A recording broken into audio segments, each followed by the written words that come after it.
Today we will be in this present lesson we will be discussing current electricity, a quick recap, part 1 of the two parts in the series.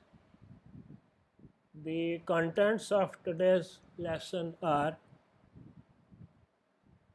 quick recap of current electricity, a part of it, then problems from CBSE papers. The aim is to help you revisit quickly what you have studied in first 4 lectures in the series, plus the discussion of problems from CBSE papers will give you an idea of the type of questions asked in the examination, as also gives you the insight into how the papers are to be attempted.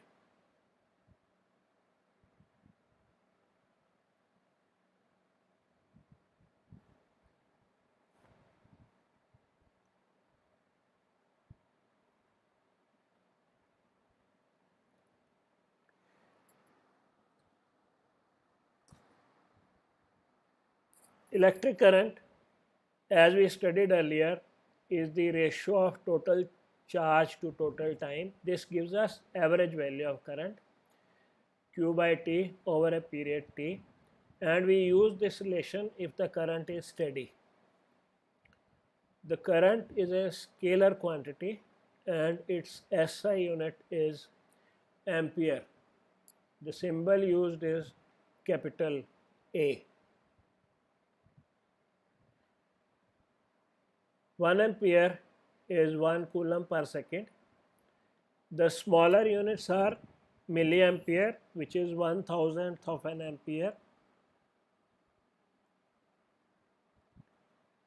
and 1 microampere, which is 1 millionth of an ampere. For varying currents, we define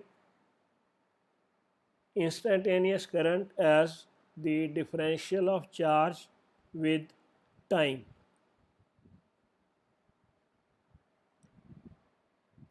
And the total charge passed is calculated as integral of I dt.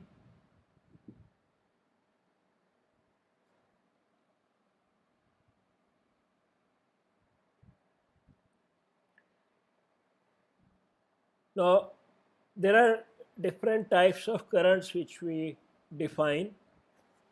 For the purpose, let us take these graphs. These are two graphs, current versus time graphs. A current is said to be steady if its value does not change with time. The steady current is represented by curve 1. This is the graph representing steady current, and as you can see here, the graph is parallel to the time axis. This graph 1 represents steady current. All other graphs 2, 3, 4, 5, they represent varying currents because their value changes with time. The curves 2, 3, 4, 5 represent time varying currents. Another way of classification of the electric current is into direct current and alternating current. Current continuously flows in same direction. It will have either positive or negative values. The sign of the current will not change. As you can see, 1, 2, 3 and 5, they are all positive currents. And if you look at graph 4, you have positive values of current and you have negative values of current. So current is alternating if it reverses its direction of flow after regular intervals of time. Unlike vectors, current follows laws of scalar addition. Hence, current is classified as a scalar quantity because we can algebraically add or subtract currents.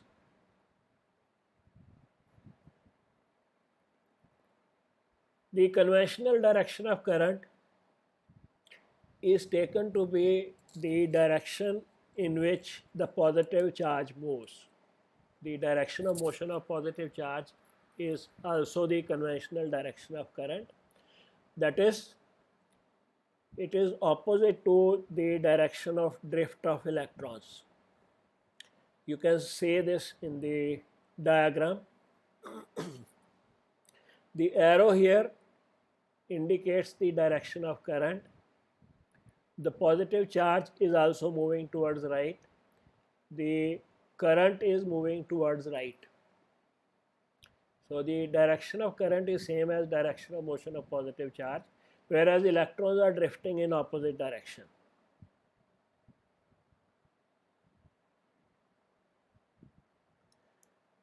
The mechanism of flow of current in conductors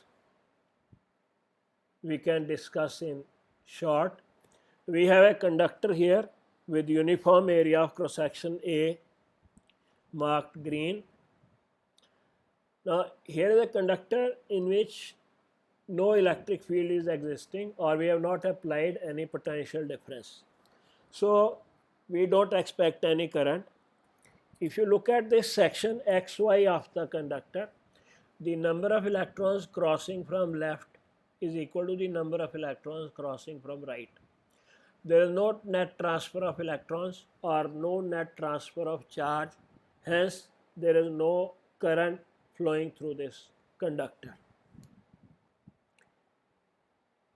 For flow of current, we have to have a potential difference across the ends of the conductor. You can see in the right side diagram, we have V1 potential difference at the left end and V2 at the right end of the conductor. Further, we have V1 greater than V2. So this has a higher, this point is at a higher potential as compared to the right side. V1 to V2, the potential is decreasing, and we know electric field acts in the direction of decreasing potential. So we have a field from left to right. Left to right, we have a field which causes the drift of electrons. You can see the number of electrons crossing from left is smaller as compared to the number of electrons crossing XY from right to left, indicated by larger N and a longer arrow. This is indicated by a smaller arrow and smaller N. So the electrons drift against the direction of the electric field. There is a net transfer of electrons across this section XY. Therefore, the current begins to flow through the conductor. The mechanism of current flow we can sum up here. Be very careful to pick up this sequence V, E, F, A, V, D, I. This is basis of most of the derivations in this unit. What we do is we apply potential difference V. Potential difference causes field E, which is given by V by L. The field causes force on the electrons. Force is Q into E. For electron, the charge is minus E. So the force will be minus small e into capital E. So that gives us the force. The force causes acceleration. The acceleration causes drift of the electrons. The drift speed is given by acceleration into the relaxation time. The drift causes the current. Potential difference results in electric field. Electric field results in force on the electrons. Force on the electrons causes acceleration. Acceleration drift, and drift causes the current. Details we have already discussed, but this is an important sequence which you must always keep in mind, and this helps us in deriving expression for current. The current is given by NEAVD, an important relation. I is equal to NEAVD. So the diagram explains the mechanism of flow of current in conductors. Another important term is current density, that is current per unit area of cross section. As it is current over area, the SI unit is ampere per meter square.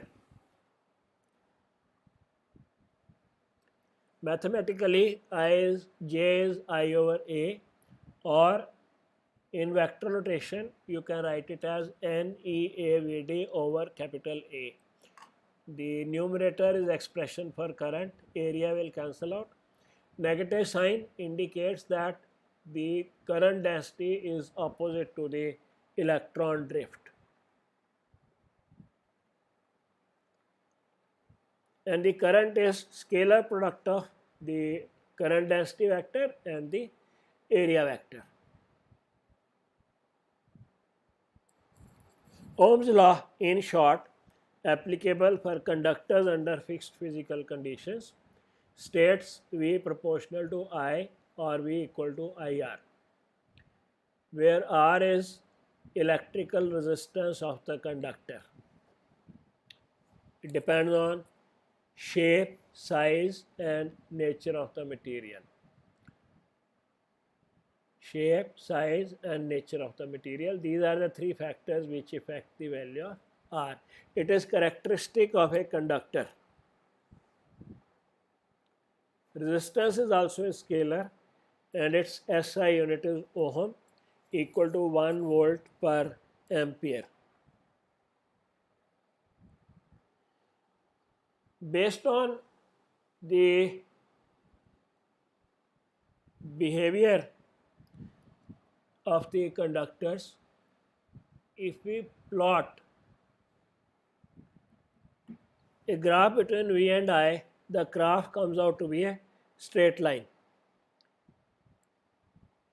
The metallic conductors therefore obey Ohm's law, and they are called linear devices or ohmic devices.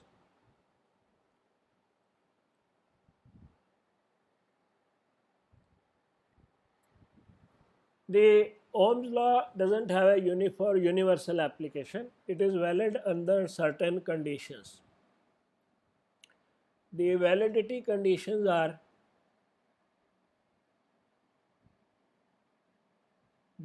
conductor at constant temperature and stress. So there are three things. Number one, valid for conductors only. Number two, the temperature of the conductor should be constant. Number three, the stress should be constant, because stress alters the shape and that changes the resistance of the conductor. Here's a pertinent question from one of the viewers: why are you taking the class? The class is being conducted because it is the need of the hour, and the students need it because they are not present in the schools.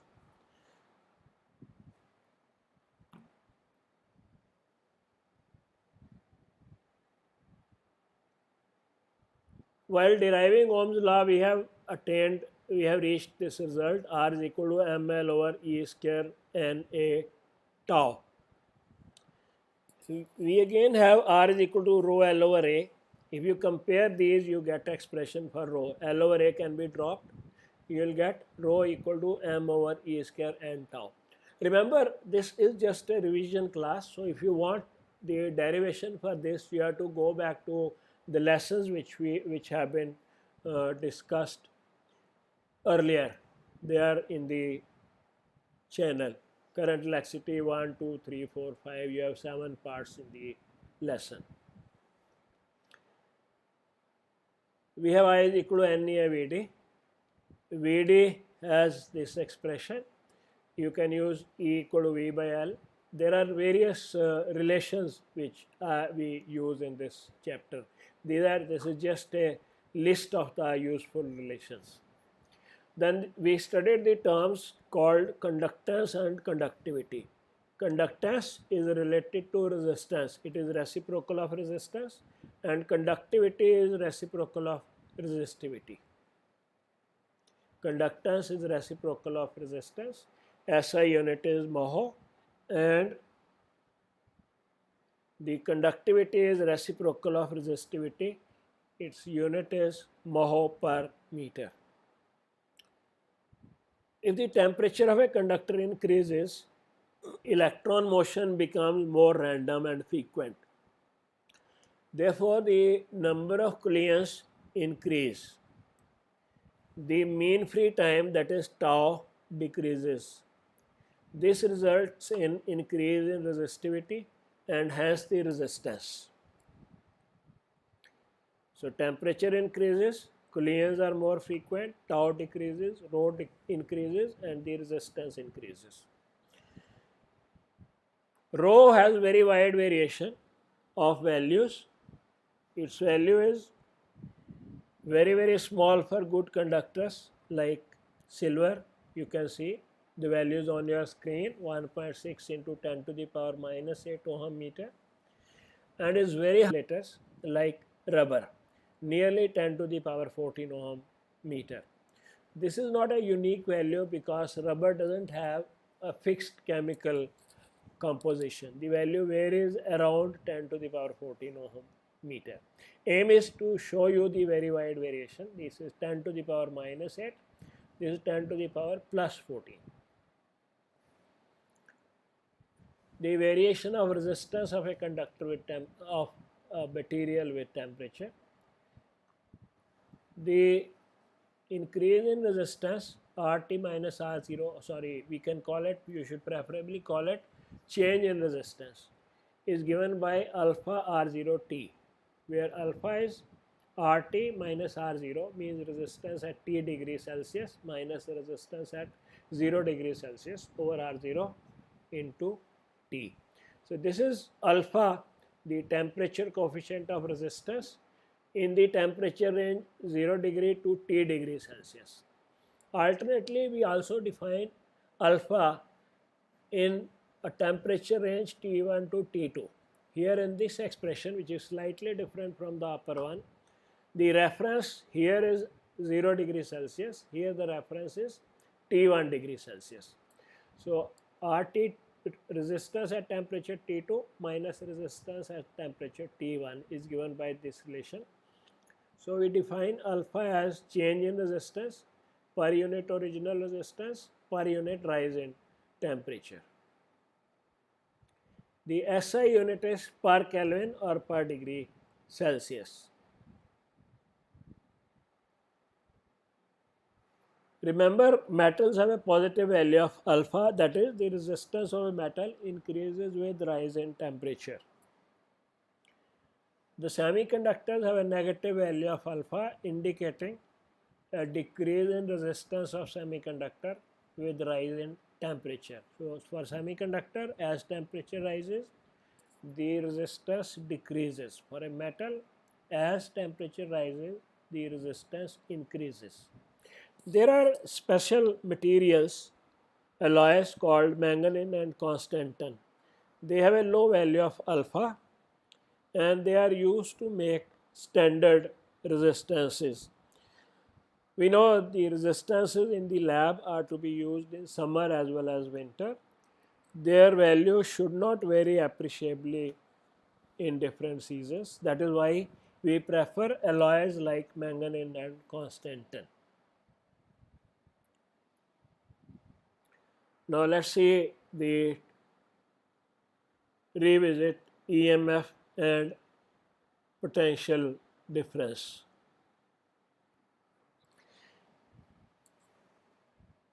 In order to recall the difference between EMF and potential difference, see the first diagram.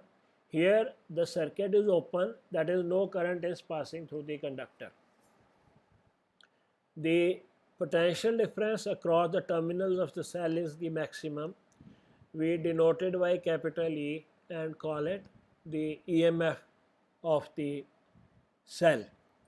So EMF is potential difference across terminals of a cell when no current is being drawn from it. On the other hand, when we close the circuit and current begins to pass, the potential difference changes to V. It originally was E in open circuit. Now it changes to V. This is called terminal potential difference because here the cell is in use. The relation between E and V as derived earlier is E is equal to V plus IR. As you can see, E is the EMF is potential difference plus another term IR. So V is less than E or E is greater than V. In general, this is what is the relation.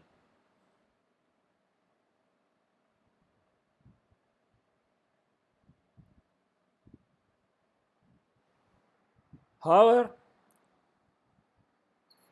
why it is less?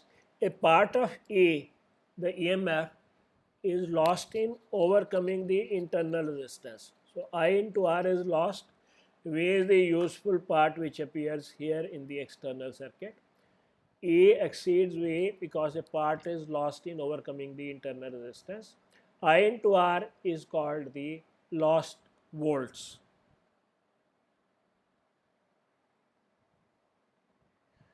The internal resistance of the cell is resistance offered by its electrolyte. To get expression for internal resistance, we make use of this relation which we have derived earlier. Just simple transposition will lead you to this result. R is equal to E minus V over I, and then use Ohm's replacing I by V over R.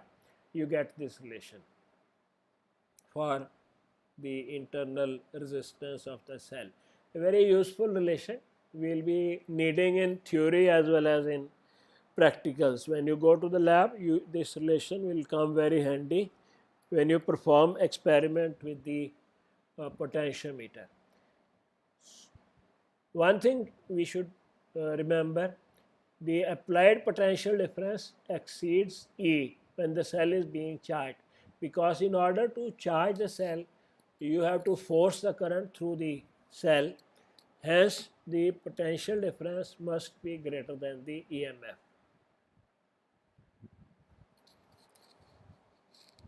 A quick recap of combination of resistances before we go to the problems. There are two types of combinations. The series combination, where the conductors are joined end to end.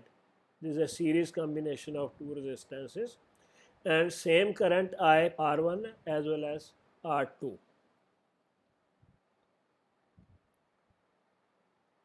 The effective or equivalent resistance of series combination is given by sum of the individual resistances. In this diagram, Rs will be R1 plus R2.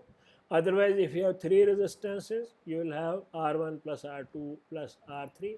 If you have 4, you will get this relation, and all resistances you have to add when you connect series combination. The resistance increases in series combination. There is only one path for flow of current in a series combination. So whatever through R1, same passes through R2 and so on. So same current flows through each of the resistances.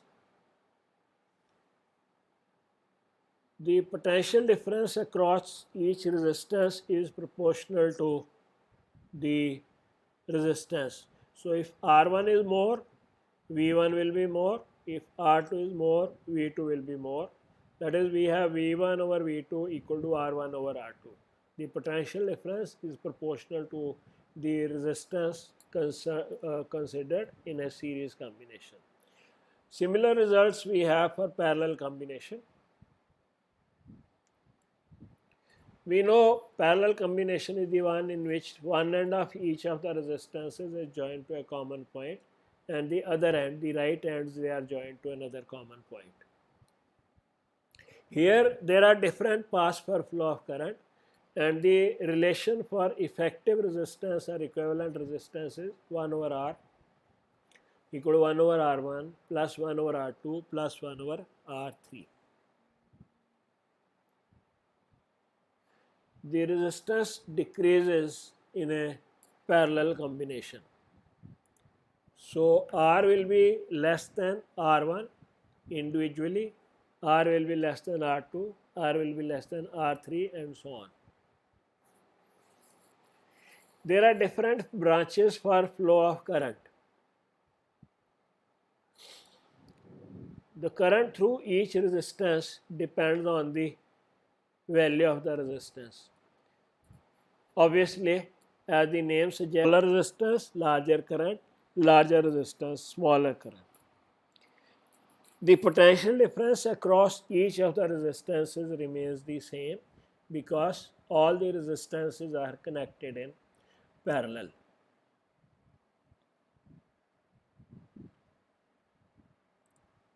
Now, the important part, problems from CBSE papers. Question number 1. Carbon and silicon to have similar lattice structures. However, the 4 bonding electrons of carbon are present in the second orbit, while those of silicon are present in the third orbit. How does this result in a difference in their electrical conductivities? Let us probe. Remember, carbon electrons are in second orbit. In silicon, they are in third orbit. So electrons in silicon are farther from the nucleus than carbon and therefore loosely bound. The 4 bonding electrons of carbon and silicon lie in second and third orbit. Hence, energy required to take an electron from these atoms, that is ionization, ionizing energy is more for carbon as compared to that for silicon. The number of conduction electrons available in carbon will be very small, will be an insulator, and silicon is a semiconductor. So, a difference in electronic configuration helps us define the electrical characteristic of the materials, carbon and silicon.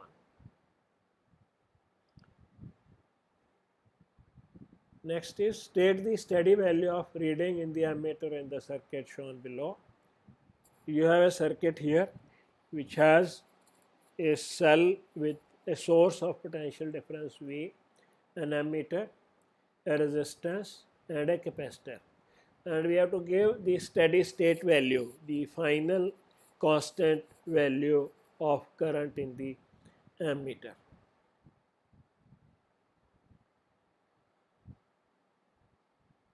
In fact, no current flows through the circuit because of the capacitor.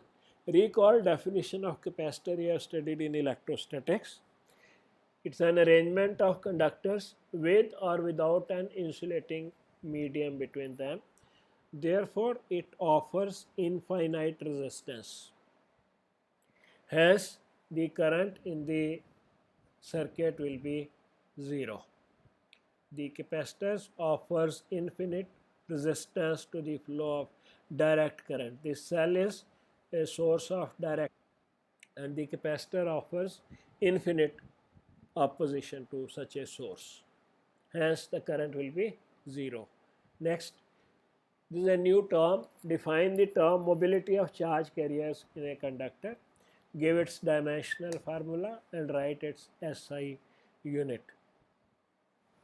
By definition, the mobility is the drift velocity per unit electric field.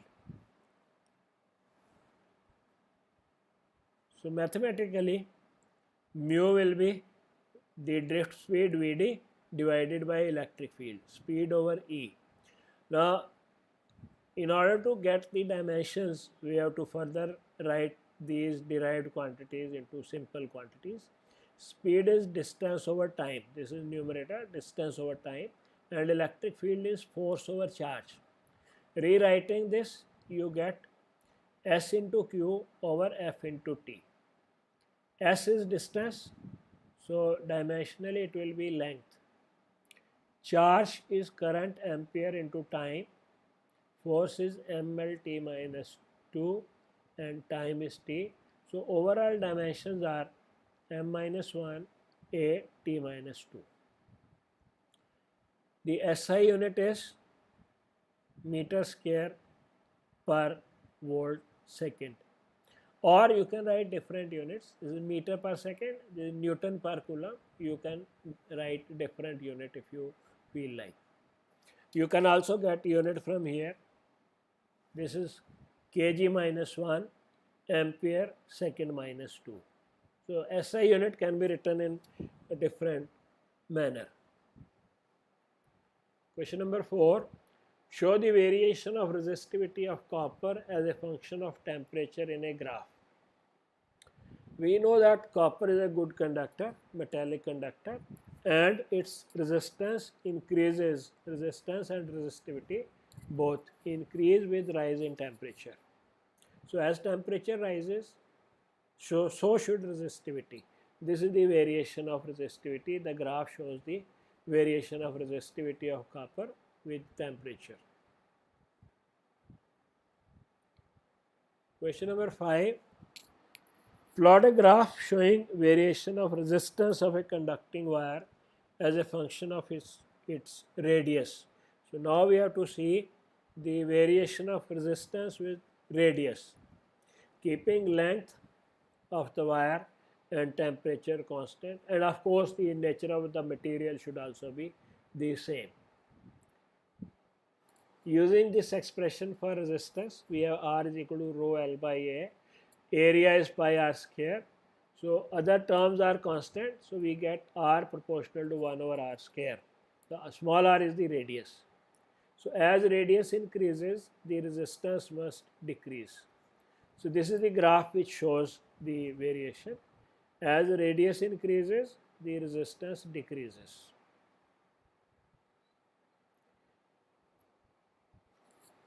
Next question is, a 10-volt battery of negligible internal resistance is connected across a 200-volt battery and a resistance of 38 ohms as shown in the figure.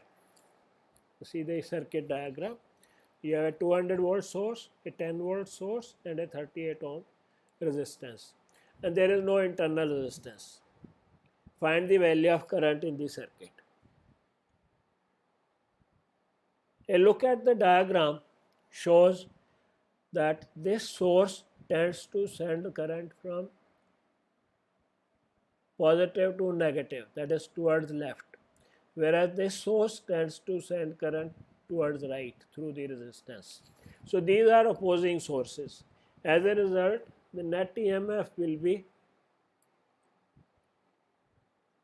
190 volts, 200 minus 10. External resistance is given to be 38 ohms. Internal resistance is negligible, we take it as 0. So that's how you'll get the value of current, E over R plus R. That is 5 ampere is the current which will pass through this circuit.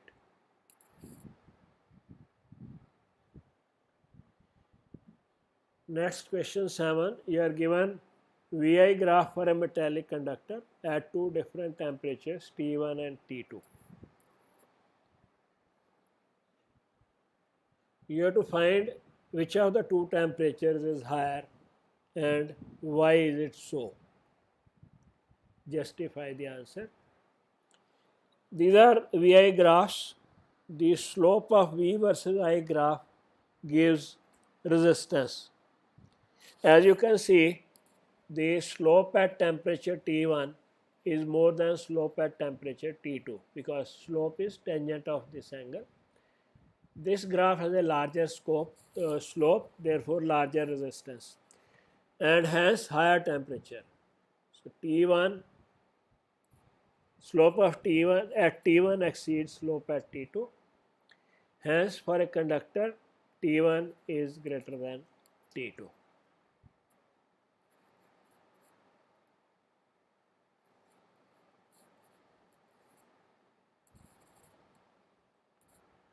A uniform wire of resistance 8R bent in the form of a circle This is the circle in question. What is the effective resistance between the diameter AB? AB is diameter.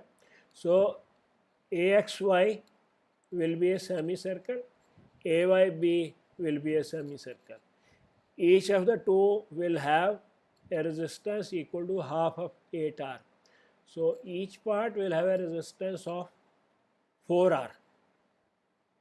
So we have two resistances, 4R and 4R connected in parallel. The total equivalent resistance we can calculate by using parallel combination relation. R equivalent equal to R1 into R2 over R1 plus R2. We have R1 equal to R2 equal to 4R. Substitute the values here. So R equivalent comes out to 2R.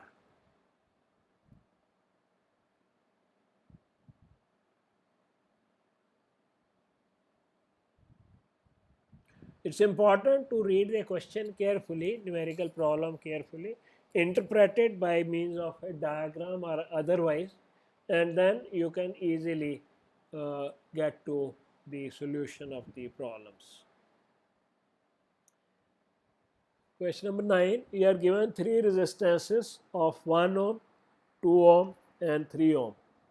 How will you combine these to get an equivalent resistance of first part 11 by 3 ohms, second part 11 by 5 ohms. The given resistances are 1 ohm, 2 ohm, 3 ohm. In first part we want resistance of 11 by 3 ohms or 2 by 3 ohms. That is, the resistance should be greater than 3 ohms. So clearly you should have a resistance of 3 ohms in series with more resistances. So we will use this as in a parallel combination, 1 and 2 ohm in parallel combination in series with the resistance of 3 ohms. This is shown in the diagram. Resistance of 3 ohms in series with a parallel combination of 1 and 2. The resistance of parallel combination will be given by this relation, R1 into R2 over R1 plus R2. This is 2 by 3 plus 3 ohms plus 3 ohms. 3 plus 2 by 3 ohms gives you overall 11 by 3 ohms. So this is how you have to combine these resistances. And second part, you need 11 by 5 means 1 by 5 ohms. So it should be slightly more than 2 ohms. So here there are two possibilities. You may have 2 ohms, this will be replaced by 2 ohms, and a parallel combination of 1 and 3, or 1 ohm and a parallel combination of 3 and 5. You will have to check with both the combinations to find out which is the correct option. I am repeating, 2 and 3 in parallel and 1 ohm in series, or 2 ohms here and 1 and 3 in parallel. So you have to check both these possible combinations to get 11 by 5, and this part 2 is being left as an exercise for you. It's easy, you can solve it as in part 1. The last question is a long question, but it's a very simple question. Read it with patience. A cell of EMF A and internal resistance R is connected to two external resistances R1, R2 and a perfect ammeter. Perfect ammeter is the one which has zero resistance. So you have EMF E, internal resistance small r, and two resistances R1 and R2. We measure the current in 4 different situations without any external resistance, means we neither connect R1 nor connect R2. Only E and small r will be in the circuit.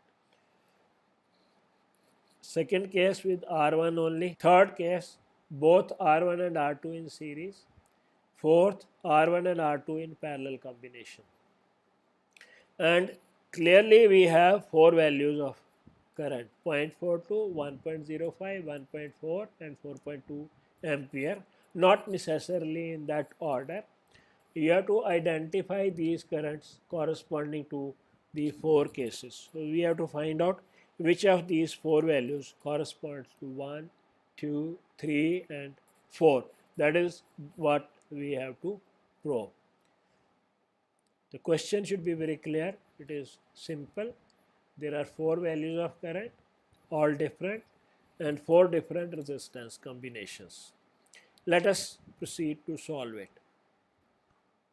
The four values of current are 0.42 ampere, 1.05 ampere, 1.4 ampere and 4.2 ampere. Let us first, for simplicity, take the maximum current and the minimum current. The current will be maximum when resistance is minimum, and current will be minimum when the resistance is maximum. Now, minimum resistance is when we have only internal resistance, no external resistance. So this current of 4.2 ampere will correspond to case 1. That is, the resistance is the least and the current is maximum. Therefore, 4.2 ampere corresponds to case 1. Then for 0.42, that is the minimum current, the resistance should be maximum. That is, R1 and R2 should be in series. So we'll have three resistances, R1, R2 and internal resistance small r, all added up to give us maximum resistance, minimum current. This is case 3. So case 1 is 4.2 amperes, case 3 series combination is for 0.42 ampere. Then R1 and R2 are in parallel. Now we are left with two values of current, 1.05, 1.4 ampere, and R1 and R2 combination in parallel. In order to, when you see the next slide, you will see this problem is highly simplified. These are four cases, and these are two cases which we have already discussed. One is 4.2 ampere current, 3 is 0.42 ampere current. See further combination and two values of current, 1.05 ampere and 1.4 ampere.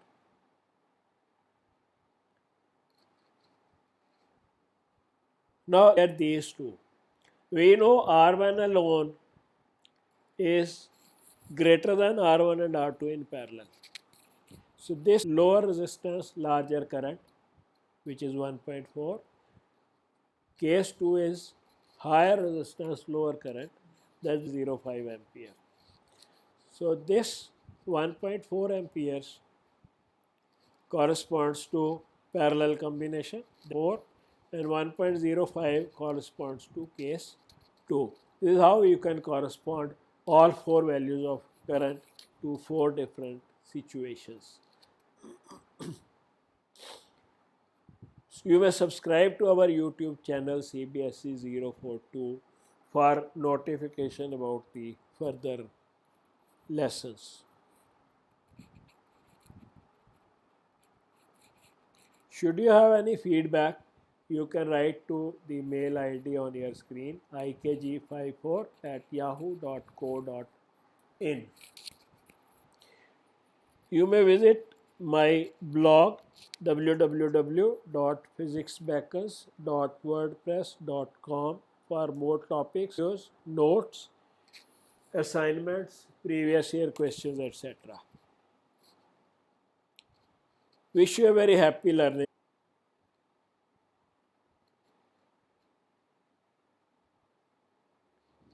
Thanks for being with us.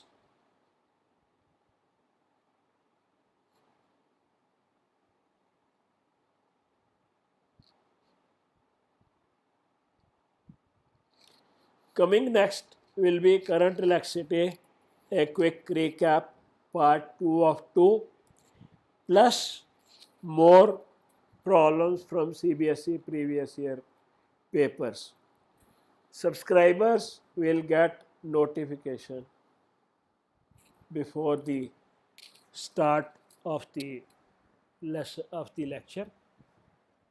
So it's very important for you to subscribe to the channel CBSC 042 to get notification and to remain updated with the